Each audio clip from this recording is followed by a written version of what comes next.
Ola bilər ki, qardaşlarım, sən olduğun yerdə tək olasan.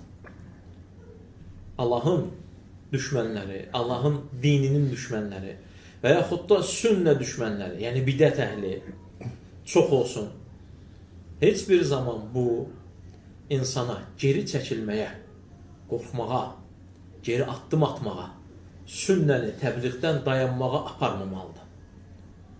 Biz, qardaşlarım, Rasulların, Nəbilərin, Allahın salamı və salatı onlara olsun həyatlarına baxdığımız zaman müşahidə edib gördüyümüz budur ki, daim onlar haqq dəvətlə gəldikləri zaman tək olaraq olublar.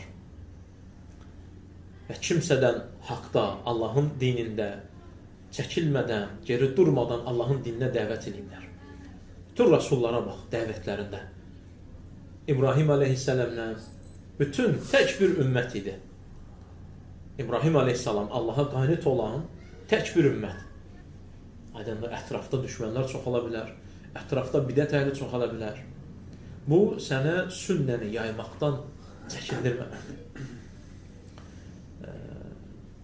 Şeyx İbn Ütheymin rahimehullah Şərh Əl-Kafiyə Əş-Şafiyədə qardaşlarım deyir ki, sən öz yaşadığın yerdə sünnəyə dəvət edən tək adam olsun.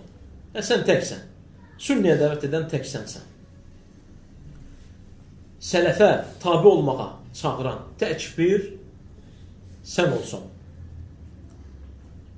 Öz məzhəblərinə çağıran bidət əhli bol olsa, sənə üzərvə vacib olan məğlub olmamaqdır, geri durmamaqdır. Onlar öz batillərində geri durmurlarsa, geri addım atmırlarsa, sənin üzərvə düşən haqq olan sünnəni, kitabı, Allahın dinini, tövhidi yaymaqdır.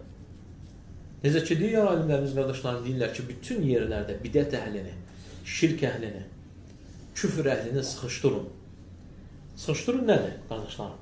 Məsələn, görürsən ki, onların dəvəti insanlara, bu dəqiqə üçün, məsələn, dəvətin çoxu, deməli, internetdə, WhatsAppda, Facebookda, Instagramda və digər yerlərdədir. Onlar orada batillərini yayırlar, sən orada haqqı yaymaq üçün girməlisən və geri durmamalısan. Şeyx deyir ki, çünki sən məğlubiyyətə uğrayıb, yəni dəvətdən əl çəkib, geri çəkilsən, artıq bu haqqın həzimətə uğraması deməkdir. Sən haqqı geri çəkirsən. Çünki heç bir zaman haqq batilin qabağında nə diz çökmür, nə bel bükmür, nə də məğlub olmur. Çünki Allah Azza və Cəllə bizə haqq gəldiyi zaman batilin paramparça olub getdiyini xəbər verir. Sən əgər haqla gəlməsən, bil ki, batil qılınc alacaq. Aydındır? Haqqın aslanları meydanda olmalıdır ki, batilin çaqqalları ortadan geçsin. Batilin çaqqalları ortadan geçsin.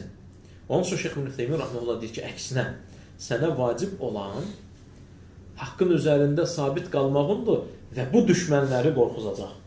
Batil əhlini qorxuzacaq. Sənin sabit olmağı gördükləri zaman onlar geri duracaqlar, çəkiləcəklər. Və onların var olması, qardaşlarım, buzun ərimədən qalması günəşin çıxana qədərdir. Haqq günəşdir, batil buzdur. Müəyyən bir vaxt donub, möhkəm görülə bilər, lakin vallahi, haqq ona gəldikcə, təsir etdikcə, elə bir şəkildə əriyib gedəcək ki, batilin nə izi qalacaq, nə də tozu. Onun üçün sünnə əhlinə vacib olan qardaşlarım, daima haqqı yaymaq, sünnənin üzərində sabit olmaq, haqqa dəvət edib çağırmaq.